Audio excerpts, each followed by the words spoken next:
नमस्कार। आज हम समास के प्रकार के बारे में जानेंगे। समास के प्रकार 6 होते हैं। अव्ययी भाव समास, तत्पुरुष समास, द्वंद्व समास, द्विगु समास, कर्मधारय समास तथा बहुव्रीहि समास। सबसे पहले हम लेते हैं अव्ययी भाव समास। जैसा कि नाम से ही पता चल रहा है कि अव्यय होता है, तो इसकी परिभाषा इस प्रकार है, जिस समास में पूर्व पद अव्यय होता है तथा वही प्रधान होता है उसे अव्ययी भाव समास कहते हैं। इस अव्ययी भाव समास में पूर्व पद अर्थात समास में जो 2 शब्द मिलते हैं उसमें जो पहला पद होता है वह अव्यय होता है। अब अव्यय क्या होता है उसको जानना आवश्यक है। अव्यय उसे कहते हैं जो लिंग, वचन, काल, कारक आदि के आधार पर परिवर्तित नहीं होते हैं। तो इसका कहने का मतलब इस समास में पहला पद जो होता है वह अव्यय होता है। और दूसरी बात इस परिभाषा में, और वही पद जो होता है पूर्व पद वह प्रधान होता है। तो इस प्रकार अव्ययी भाव की यह परिभाषा होती है। अब हम इसके कुछ उदाहरण देखते हैं।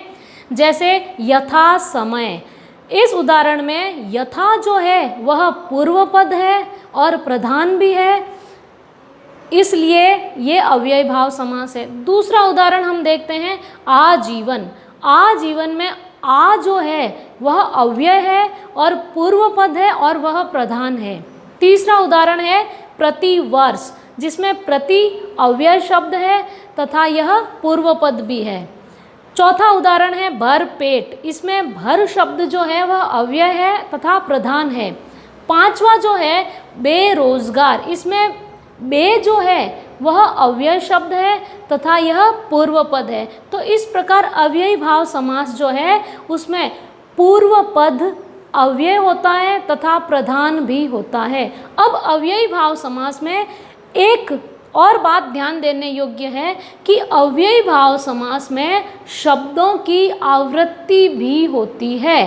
पहले हमने देखा कि प्रथम पद अव्यय होता है और दूसरी बात हम ये देख रहे हैं कि शब्दों की जहाँ आवृत्ति होती है वहाँ पर भी अव्ययी भाव समास ही होता है। इस बात को हम कुछ उदाहरण से समझेंगे।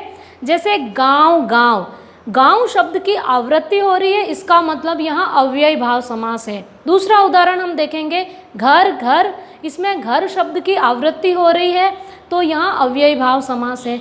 तीसरा उदाहरण हम देखेंगे दिनों दिन, इसमें दिन शब्द की आवृत्ति हो रही है, इसलिए ये जो है अव्ययी भाव समास है। चौथा उदाहरण बातों बात, इसमें बात शब्द की आवृत्ति हो रही है, इसका मतलब यहाँ पर अव्ययी भाव समास है।